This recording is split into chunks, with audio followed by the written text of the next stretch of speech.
Picture this: a single artist steps onto a stage in a packed stadium, and in that moment, she doesn't just perform, she ignites an economic chain reaction that ripples across cities, airlines, hotels, and even local tax revenues.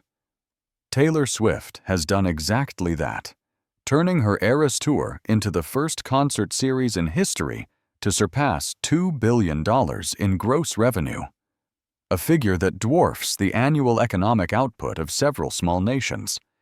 Yet her financial dominance extends far beyond ticket sales. With a net worth estimated between $1.6 and $2.1 billion by Forbes and Bloomberg, Swift stands as one of the few self-made female billionaires in entertainment, building her empire almost entirely through music, without the diversified ventures that propel peers like Rihanna or Beyoncé. What makes this fortune truly staggering is its composition. The bulk traces back to live performances that averaged $16 million per night, supplemented by a catalog of re-recorded albums now valued at $600 million, streaming royalties that flow like a perpetual annuity, and merchandise hauls that add hundreds of millions more.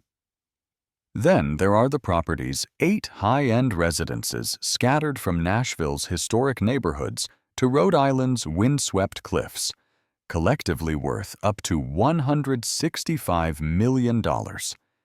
Each home serves not only as a private sanctuary, but as a calculated investment, purchased outright in cash to ensure control and appreciation in some of the country's most exclusive markets. In the next half hour, we'll dissect the precise machinery behind her billionaire ascent, the tour that rewrote industry benchmarks, the master ownership strategy that turned past grievances into future windfalls, and the real estate portfolio that functions like a blue-chip stock collection. We'll walk property by property, revealing purchase prices, current valuations, and the cultural footnotes that transform brick and mortar into pop landmarks. Along the way, we'll examine why analysts now speak of a Taylor Swift economy with the same seriousness reserved for major corporations, and what her approach signals for the next generation of artists navigating fame and finance. The story is bigger than any one headline. It's a case study in leverage, longevity, and the rare convergence of artistic influence and business precision. Stay with us as we unpack how Swift constructed a fortune that is as strategic as it is spectacular. As we step into the heart of Taylor Swift's financial powerhouse, it's impossible to ignore the engine that propelled her into billionaire territory, a meticulously orchestrated blend of live spectacle, intellectual property mastery, and calculated extensions of her brand. This isn't the story of overnight viral fame or inherited wealth. It's a decade-plus blueprint of turning artistic output into compounding revenue streams, one that began accelerating in earnest with the Eras Tour and has since redefined what a musician's career can yield. To understand how Swift crossed the billion-dollar threshold solely through music-related endeavors, we have to start with the tour that didn't just break records but shattered the very framework of what was thought possible in live entertainment. The Eras Tour launched in March 2023 as a retrospective celebration of Swift's catalog, spanning 10 albums and nearly 2 decades of evolution. What unfolded over the next 21 months was nothing short of historic. By the time the final curtain fell in Vancouver on December 8, 2024, the tour had encompassed 149 shows across 5 continents, drawing more than 10 million attendees. Pollstar, the industry's gold standard tracker, confirmed the gross at $2.077 billion, a number that more than doubled the previous record held by Elton John's Farewell Yellow Brick Road Tour, which closed at just under $939 million after 5 years. On a per-night basis, Swift averaged $16 million in ticket revenue alone, with premium seating and dynamic pricing, pushing face values as high as $900 for floor spots, yet demand was so intense that resale platforms saw averages climb to nearly $4,000. But the tour's impact extended far beyond the venue gates. Economists and urban planners began documenting what they termed the Swift lift, a measurable surge in local activity wherever the production landed. In host cities, hotel occupancy rates jumped by 20 to 40% during show weekends, prompting chains to add premium packages and extend checkout times. Airlines reported booking spikes of up to 30% on routes into those markets, with Delta and United even branding specific flights as Eras-bound. Retail corridors near stadiums experienced foot traffic comparable to holiday peaks, and merchandise sales inside the venues averaged $80 per attendee, translating to an estimated $200 million in on-site apparel, posters, and collectibles. Los Angeles County, which hosted 6 SoFi Stadium dates, calculated a direct economic injection of $320 million, including taxes that funded public services. Philadelphia's tourism board went so far as to temporarily rebrand the city Philly Swift for the weekend, while Toronto's mayor publicly credited the 3-night stand with generating $45 million in visitor spending. These weren't isolated anecdotes. A Federal Reserve report in mid-2023 noted Swift's legs as a contributing factor to unexpectedly strong consumer spending amid broader economic headwinds. If the tour represented the explosive upfront capital, Swift's approach to her catalog ensured the money kept flowing long after the lights dimmed. As the sole or primary songwriter on virtually every track in her discography, she controls publishing rights that generate royalties with every radio play, sync license, or streaming spin. But the real masterstroke came in reclaiming her masters, the original recordings, through the Taylor's Version re-recording project. Sparked by the 2019 sale of her first 6 albums to investor Scooter Braun for $300 million, Swift vowed to re-record them note for note, directing fans toward the new versions and starving the originals of cultural oxygen. The strategy paid off spectacularly. Fearless Taylor's Version debuted at #1 in 2021, followed by Red, Speak Now, and 1989, all reclaiming the top spot upon release. Combined, these re-recordings have spent 17 weeks atop the Billboard 200 since their launches, each spawning fresh chart runs for singles and driving streaming totals into the billions. Industry estimates peg her annual publishing income at around $100 million, with Spotify alone contributing between $120 and $150 million in 2024 royalties across her entire catalog. Universal Music Group, her current label partner for new material, benefits from the halo effect, but doesn't own the masters Swift now controls outright a rarity that positions her for passive income that could endure for generations. Extending the tour's lifespan without additional stage time, Swift captured 3 Los Angeles nights in August 2023 for a concert film released that October, bypassing traditional studio distributors. She negotiated directly with AMC Theaters for a revenue split that favored the artist. The Eras Tour film opened to $93 million domestically in its first weekend, shattering the record for a concert documentary previously held by Justin Bieber's Never Say Never. Globally, it closed at $261 million, proving that fans would pay theater prices for a curated highlight reel when the live experience was sold out or geographically out of reach. The move not only added another 9-figure line to her ledger, but demonstrated her knack for vertical integration, controlling production, distribution, and fan access in one fell swoop. Swift's brand partnerships remain remarkably selective. a deliberate contrast to contemporaries who launch beauty empires or spirits lines. She has eschewed equity stakes in consumer products, opting instead for high-value, short-term alignments that preserve her image's exclusivity.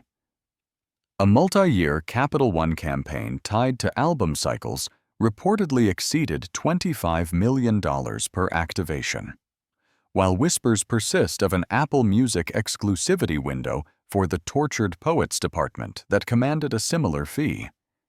These deals are less about volume and more about precision, leveraging her audience's loyalty without diluting the core music narrative.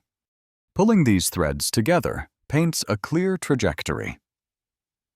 When Forbes first anointed Swift a billionaire in October 2023, the valuation stood at $1.1 billion, with the Eras Tour still in its uetted phase. By the tour's conclusion and the ongoing re-recording momentum, that figure had climbed to $1.6 billion by late 2025, according to the magazine's most recent assessment, comprising roughly $1.4 billion from live and recorded music revenue, $600 million in catalog value, $200 million from the film, and another $200 million in merchandise and syncs. It's a portfolio built without venture capital, without inherited assets, and without branching into unrelated industries. Yet as impressive as the numbers are, they only tell part of the story. The real money, it turns out, doesn't circulate in bank accounts alone. It manifests in steel, stone, and square footage across the American landscape. With the Eras Tour's billions now flowing and her catalog secured for the long haul, Taylor Swift faced a question every high earner confronts: where to park the capital so it works as hard as she does. Her answer wasn't venture funds, crypto, or a fleet of yachts. It was 8 parcels of prime American real estate, acquired over 15 years, paid for in full, and curated with the same precision she applies to set lists. The portfolio's current estimated value sits between $150 and $165 million, a figure that has quietly compounded while the public fixated on stage outfits and surprise songs. These aren't trophy homes in the traditional celebrity sense. They are operational assets that shield privacy, appreciate steadily, and anchor the narrative of a career that refuses to stand still. Swift's journey into property began modestly in 2009, when a 19-year-old newcomer closed on a Nashville condominium for $2 million, her first taste of independence after years on the road. From there, the acquisitions accelerated, each timed to a career inflection point and executed with a discipline that real estate brokers describe as corporate level. Every deed is held personally or through airtight limited liability companies, and not a single mortgage appears on public records. That cash-only discipline serves multiple purposes. It eliminates interest drag, signals to sellers that the deal will close without financing contingencies, and crucially, keeps monthly obligations off the books, freeing liquidity for the next tour production or studio buyout. Privacy drives the geography as much as prestige. Swift has repeatedly targeted properties where sightlines can be controlled and access points minimized. In urban settings, that means purchasing adjacent units or entire floors. In coastal enclaves, it translates to hundreds of feet of private shoreline. The strategy crystallized early after paparazzi swarmed her early Nashville driveway. She began assembling compounds rather than stand-alone houses. Brokers familiar with her transactions note that she often overpays at the outset to secure the one neighbor who could otherwise sell photos to tabloids. The premium is treated as an insurance policy against intrusion, a cost of doing business in an era when a single drone shot can dominate a news cycle. Appreciation has been the silent partner in the equation. Since her first coastal purchase in 2013, luxury markets in her chosen zip codes have outperformed broader indices. Manhattan's Tribeca submarket, where she owns the bulk of her New York footprint, has seen prime loft values climb 45%. Rhode Island's Watch Hill, a sleepy enclave of Gilded Age estates, has watched oceanfront parcels double amid climate-driven demand for elevated lots. Even Nashville's mid-rise condominiums, once considered conservative buys, have benefited from the city's transformation into a tech and entertainment hub. Taken together, the portfolio's unrealized gains likely exceed $100 million, turning what could have been static wealth into a self-reinforcing cycle tour. Profits buy properties, properties appreciate, appreciated equity funds, the next creative gamble. Yet the homes are more than balance sheet entries. Each residence corresponds to a chapter in the Swift chronology, transforming physical space into emotional shorthand for fans. The Nashville penthouse witnessed the final mixes of Speak Now. The Beverly Hills estate hosted the first readings of scripts that never materialized into films. The Rhode Island mansion became the backdrop for 4th of July gatherings that doubled as soft power diplomacy among Hollywood's next generation. Architectural Digest has mapped these overlaps in photo essays, but the deeper resonance lies in how Swift deploys the properties as narrative devices. A lyric about a West Village apartment isn't abstract. It's a verifiable address that fans can stand outside, turning private equity into public mythology. The portfolio's diversity mitigates risk in ways a single market investor could never achieve. Urban lofts hedge against coastal erosion concerns. Historic designations in Los Angeles and Nashville lock in tax advantages. A mix of condominium and freehold titles spreads exposure to HOA fees versus property tax reassessments.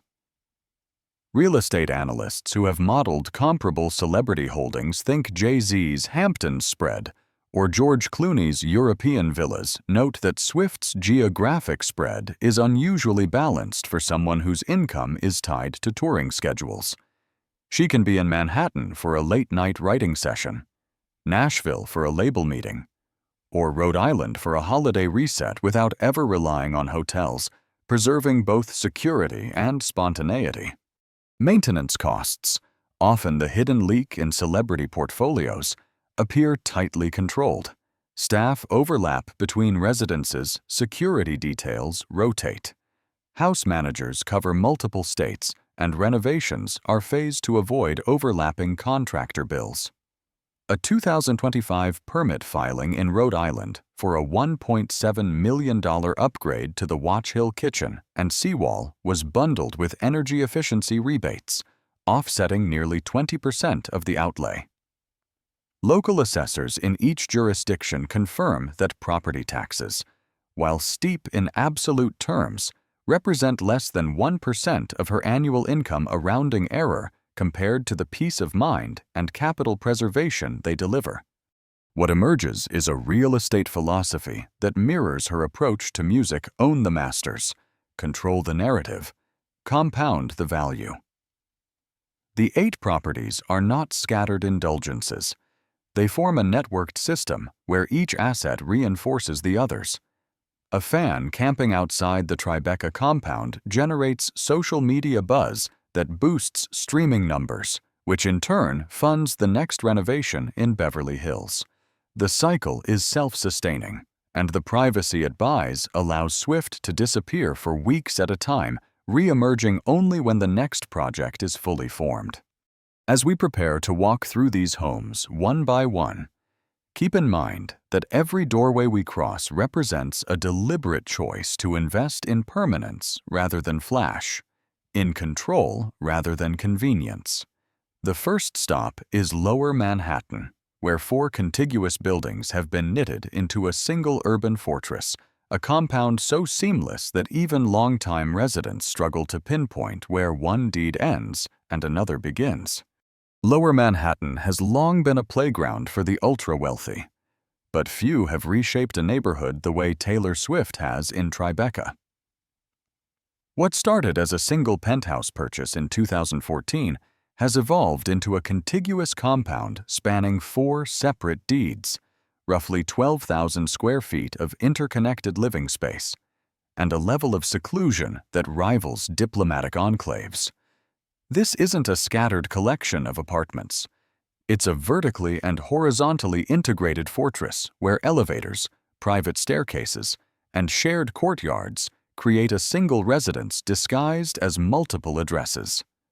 The strategy allows Swift to move between floors without ever stepping onto a public sidewalk, a necessity born from the intense scrutiny that followed her every outing during the mid-2010s.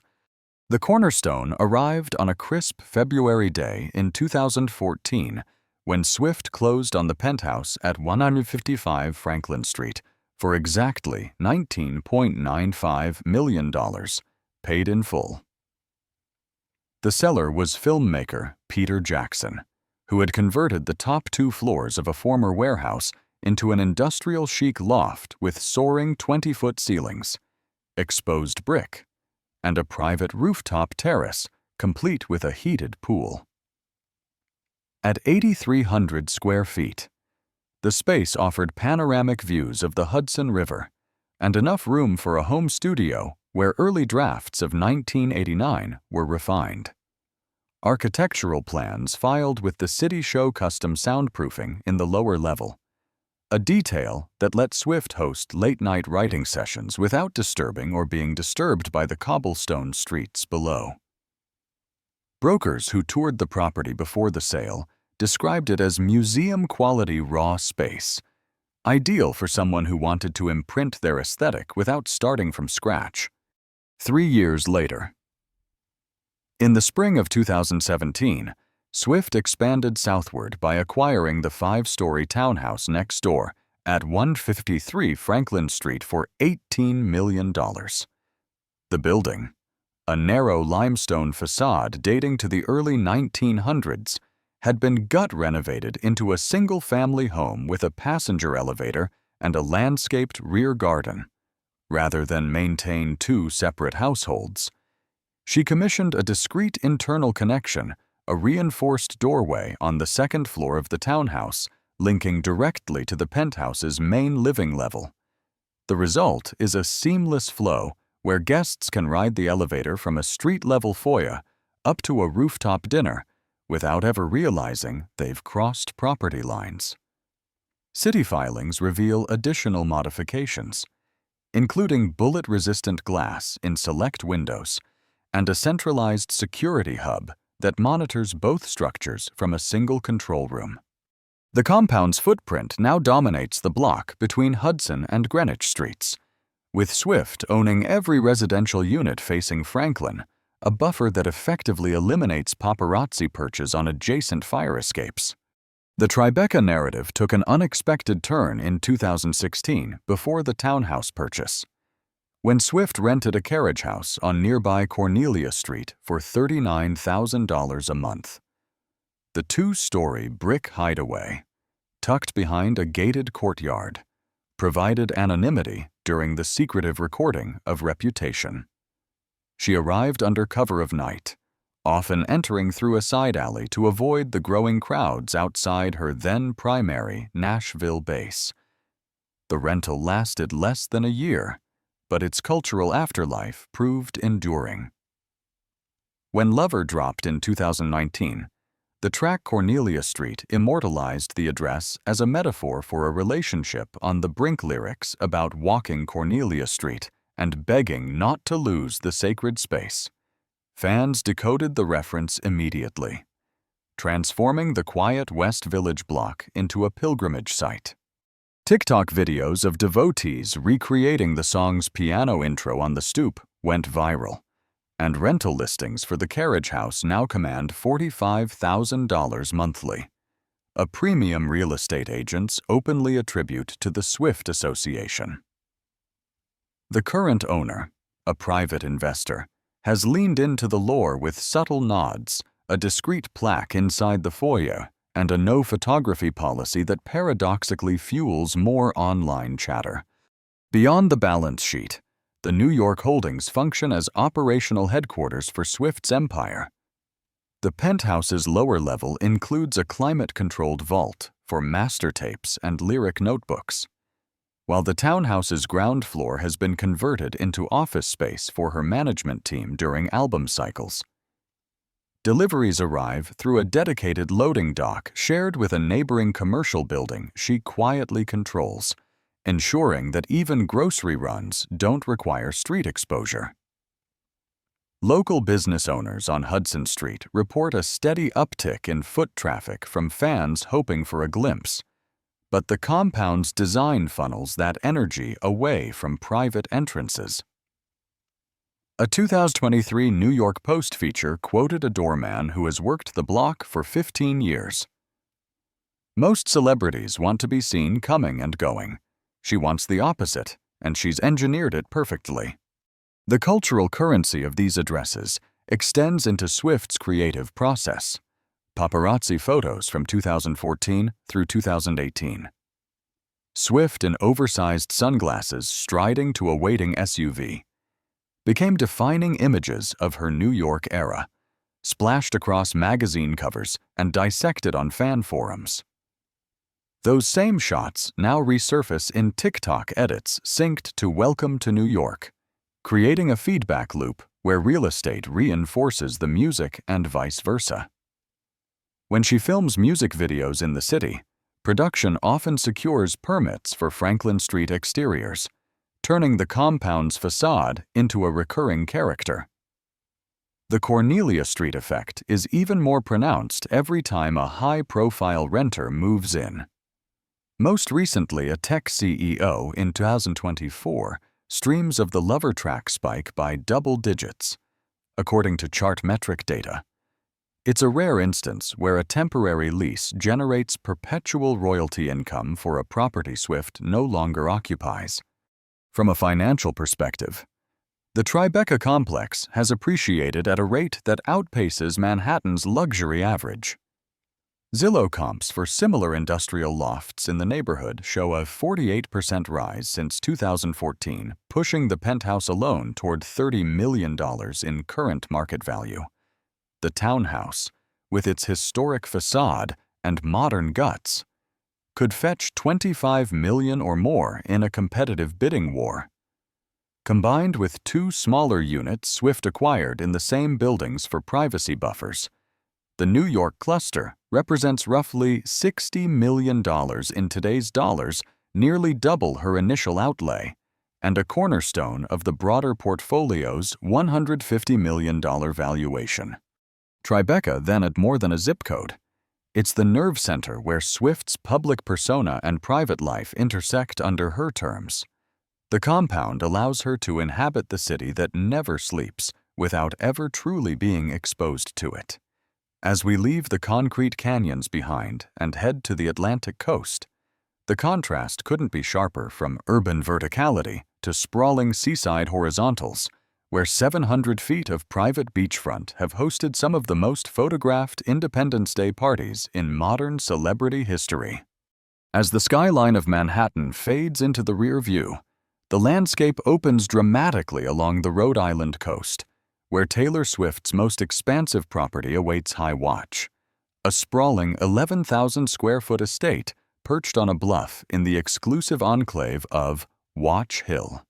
Acquired in 2013 for $17.75 million, the highest price ever paid for a single residence in Rhode Island. At the time, this Georgian revival mansion isn't just a vacation retreat. It's a self-contained world of 8 bedrooms, manicured lawns, and 700 feet of pristine private beachfront. The purchase marked Swift's pivot from urban intensity to coastal serenity, a deliberate counterbalance to the constant motion of her career, and it has since become synonymous with selective glamour, strategic upgrades, and market outperformance that turns heads among East Coast realtors. The deal closed quietly in July 2013, with Swift paying cash through a discreet LLC, outbidding a handful of Wall Street financiers who eyed the property's rare combination of history and seclusion. Built in 1930 for an industrialist family, High Watch sits on nearly 7 acres elevated above the Atlantic, protected by a century-old stone seawall that has weathered nor'easters and hurricanes alike. The main house features hand-carved millwork, a grand ballroom-sized living room with ocean views from every window, and a wraparound veranda where Swift has hosted everything from intimate songwriting retreats to star-studded gatherings. Adjoining structures include a 3-car garage with guest quarters above and a boathouse that doubles as a waterside lounge. Local zoning allows for the full shoreline ownership, a scarcity in an era of eroding public access, ensuring that the only footprints on that sand belong to invited guests. Watch Hill villagers, known for their tight-knit discretion, welcomed the newcomer with little fanfare. But the estate's arrival signaled a subtle shift, a pop star investing in old money Americana. No element of High Watch's story captures its cultural footprint, quite like the annual 4th of July parties from 2013 to 2018, which evolved from quiet family barbecues into the most coveted invitations in summer society. Blake Lively and Ryan Reynolds arrived by seaplane in 2014, kicking off a tradition that drew Gigi Hadid, Karlie Kloss, Ed Sheeran, and Abigail Anderson, Berard Swift's college friend and tourmate. Instagram posts from the balcony, capturing fireworks exploding over the bay with the group in sundresses and linen shirts, amassed millions of likes and spawned trends like Swiftmas Eve playlists. These weren't red carpet spectacles, but effortless Americana corn on the cob, homemade pies, and acoustic sets under the stars. The gatherings peaked in 2016 with an estimated 50 attendees, including then newlyweds like the Reynolds, who later credited the weekend with inspiring their own Hamptons traditions. By 2019, as Swift's schedule intensified, the event scaled back, but archival photos still circulate as benchmarks of effortless celebrity camaraderie. Neighbors recall the low-key logistics caterers arriving by unmarked vans. Fireworks launched from a private barge, proving that even at its most public, High Watch maintained an air of entrolled intimacy. Forward-thinking preservation defines the estate's recent chapter. In early 2025, Swift filed permits for a $1.7 million expansion, blending luxury with resilience against climate pressures. The project adds a 2,000-square-foot owner's suite with floor-to-ceiling ocean views, a commercial-grade kitchen equipped for on-site catering during future events, and structural reinforcements to the seawall and foundation using carbon fiber composites. Local contractor interviews in the Providence Journal described the work as a bunker wrapped in better homes aesthetics, engineered to withstand Category 4 storms while incorporating solar panels and rainwater harvesting that qualify for state green energy tax credits. The upgrades, completed by summer, didn't alter the facade's historic charm, but future-proofed the asset, with engineers estimating a 50-year lifespan extension. This isn't reactive maintenance, it's proactive equity building, aligning with Swift's broader philosophy of you're owning spaces that endure as she does. Financially, High Watch has been a standout performer. Comparable sales in 2024 and 2025, two nearby estates fetching $32 and $38 million place its current value between $35 and $40 million, more than doubling the original investment in just over a decade. The appreciation stems from Watch Hill's micro-market dynamics inventory under 10 properties annually, demand from tech executives fleeing Boston winters, and premium pricing for sea-level rise-resistant elevations. Property taxes hover at around $120,000 yearly, offset by agricultural exemptions on the landscaped grounds classified as a private farm.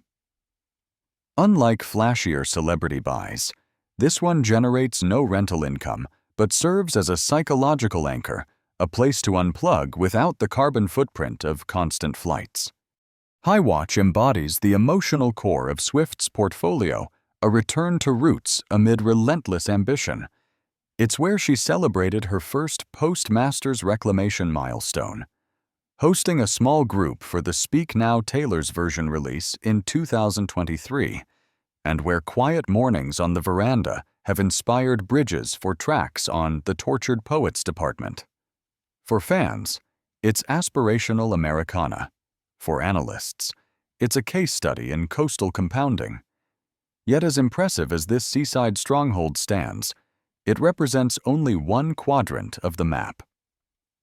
Our journey now splits westward to the Music City origins in Nashville, where modest beginnings laid the foundation, and southward to Beverly Hills, where Hollywood heritage meets modern legacy. From the salt-kissed cliffs of Rhode Island, we head inland to the heartland of country music, and then westward to the golden glow of Hollywood, where Taylor Swift's remaining properties complete a geographic arc that mirrors her artistic evolution. Nashville and Beverly Hills represent the bookends of her origin story, one a launchpad for a teenage prodigy, the other a bridge to cinematic legitimacy. These aren't mere residences, they are time capsules, each preserving the atmosphere of a pivotal album cycle while contributing to a portfolio that has grown smarter with every acquisition. Together, they underscore a career built on reinvention without ever severing ties to the past. Nashville's imprint begins with Swift's first truly independent purchase in 2009, a 3,500-square-foot penthouse in the Adelicia, a sleek mid-rise condominium overlooking the city's bustling downtown. At 19, fresh off the success of Fearless, she paid $2 million cash for the unit, which featured wraparound terraces and floor-to-ceiling windows framing the Cumberland River. This was no impulsive teen splurge. It was a declaration of permanence in the town that had adopted her at 16. The space became a creative cocoon where Speak Now was finalized late-night sessions with acoustic guitars echoing off hardwood floors, lyric sheets taped to the glass as the skyline twinkled below. Former building staff recall Swift's quiet routine, early morning runs in the private gym, followed by hours at a corner desk overlooking Broadway's Neon. The penthouse sold in 2018 for a modest profit, but its role in grounding her early adulthood remains etched in fan lore, a symbol of the girl who turned Music Row into her personal canvas.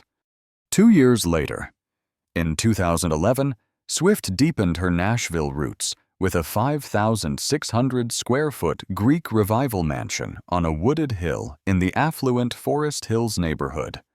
The $2.5 million estate, complete with a detached guest cottage, koi pond, and ivy-clad columns, evoked the southern charm she channeled into Red. Neighbors still speak of piano melodies drifting through open windows at 2 in the morning, a soundtrack to heartbreak anthems like All Too Well. The property's 3 acres offered seclusion amid touring chaos, with a stone path leading to a gazebo where Swift reportedly penned bridges under string lights. She maintained the home as a writing retreat even after shifting her primary base eastward, hosting collaborative sessions with producers like Jack Antonoff. The mansion changed hands in 2021, but its legacy endures in Red Taylor's version liner, notes that thank the old Nashville house for inspiration. These early buys weren't about scale.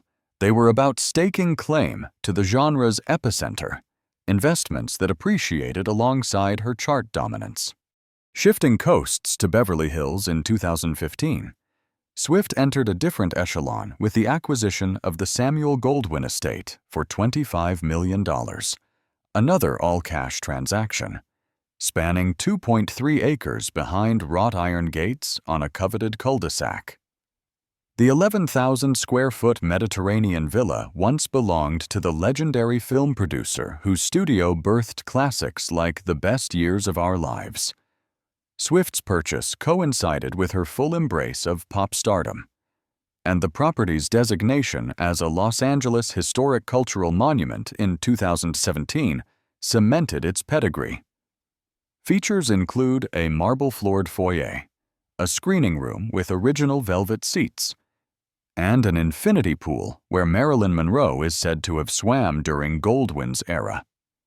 Swift has used the estate sparingly for public life occasional Grammy after-parties, a 2018 Vogue shoot, but its primary value lies in prestige and privacy. The grounds, lush with olive trees and rose gardens, provide a buffer from the paparazzi swarms of nearby hotspots like the Beverly Hills Hotel. Current valuations peg the home between $28 and $31 million, buoyed by the neighborhood's status as a celebrity enclave where comps routinely exceed $30 million. Strategically, these properties form a quartet that maps Swift's trajectory across America's cultural landscape. Nashville anchors the origin myth, a tangible link to the country prodigy who outgrew the genre without disowning it. Beverly Hills confers old Hollywood legitimacy, positioning her among icons in a town that rewards narrative continuity. When paired with New York's operational hub and Rhode Island's restorative fortress, the portfolio reveals a deliberate symmetry: roots in the South, command in the East, retreat in New England, and legacy on the West Coast. Each site corresponds to an era fearless and red in Tennessee. 1989's Polish in California, creating a living archive that fans can trace through lyrics and timelines. The emotional resonance of these holdings lies in their quiet authenticity. Nashville's modest starts remind us of vulnerability amid ascent. Beverly Hills evokes the weight of history shouldered by a self-made artist. Financially, they've delivered steady returns. Nashville sales covering initial outlays with room to spare. The Goldwyn estate holding value in a volatile up-up market. But their true yield is in tangible spaces that allow Swift to recharge, reflect, and re-emerge on her terms. As we pull back to survey the full mosaic, one truth crystallizes: these 8 properties aren't endpoints. They're waypoints in a journey still unfolding. 4 corners of the country, 4 defining chapters. Each brick a timestamp in a career that has turned personal milestones into pop history. As we trace the final lines of this vast map from the neon-lit stages that generated $2 billion in ticket revenue to the quiet koi ponds and ocean bluffs worth $165 million, Taylor Swift's wealth reveals itself not as a windfall, but as a carefully drafted blueprint. Every dollar from the Eras Tour, every royalty from a re-recorded master, every appreciated acre has been channeled back into an ecosystem she alone directs. Forbes recognizes her as the only musician to reach billionaire status through music and its direct extensions, a distinction that sets her apart in an industry often propped up by side ventures. The properties we've explored do more than shelter. They stabilize. They turn volatile tour income into enduring equity, shield privacy in an always-on world, and preserve the settings where new chapters are written. In Nashville's early retreats, Manhattan's urban command post, Rhode Island's seaside haven, and Beverly Hills' historic villa, Swift has built a network that balances risk, rewards legacy, and most quietly affords the space to create without interruption. What lingers is a broader question: does this model light a path for the next generation of women in music? Or does it stand as a singular achievement shaped by timing, tenacity, and an audience unmatched in loyalty? The answer likely lies somewhere in between, but the conversation is worth having. Let us know in the comments. Could another artist replicate this architecture? Or is Swift's blend of artistry and strategy one of a kind? If you'd like a deeper dive into the math of Taylor's version royalties, a side-by-side with Beyoncé's empire, or the city-by-city ripple of the era's economy, tell us, we'll put it together. Thank you for spending this time with us at Starlight Remains. Subscribe, tap the bell, and we'll meet again soon.